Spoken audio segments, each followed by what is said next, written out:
Zack Polanski has been a thorn in the side of the Labour Party, drawing in voters by capitalising on an unpopular leader and policies that alienated its base. But now there's a new man in Downing Street, and that could spell trouble for the Green Party leader. If Andy Burnham does everything that I and the Green Party want him to do, then I think it's time to be a bit quieter. After almost a year in the top job, Zack Polanski has had some serious successes, from wresting control of Labour councils to at one point overtaking the party in the national polls. But the tide might just be turning, with a recent slump in the polls for the Greens coinciding with a Burnham bounce. I've been talking to some Green Party insiders who've told Sky News they think it's going to be much harder for the party, with one saying Burnham is currently riding a wave of hope and positivity. It's a threat the party leader acknowledges. Andy Burnham has turned up and he's been repeating some of the things that we're saying, which I know is attractive to people who are voting Green. I think the polling also says that they're listening and that there's an open door right now.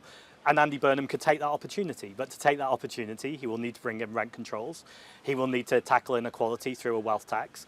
And he will need to invest in nature. Those in Labour know that winning back voters' trust is not a done deal and that Burnham must deliver. One Labour MP tells me there are bear traps everywhere for Burnham that could play straight into the Greens' hands, including on the environment and Gaza, and that the Greens are waiting to seize on a totemic moment that could prove Andy is just as bad as Keir. Voters too say they need to see and hear more from the Prime Minister before making their minds up. I moved to the Green Party and became a member, and I feel like Andy Burnham is going to kind of shift some people back from the Greens that kind of left Labour. I think it depends on what Andy Burnham's policies are coming up. That will sort of decide where my vote goes. Maybe because it's new, so maybe I'll give him a bit of time. I don't want to, overly judge on him just yet. Cost of living crisis is not something that you can do overnight. And cost of energy bills, we're not there yet. I think most of what the Greens could do, well, they're environmental things, of course, they'd have to do more of that, but then most of what they're proposing that's sort of like realistic and pragmatic,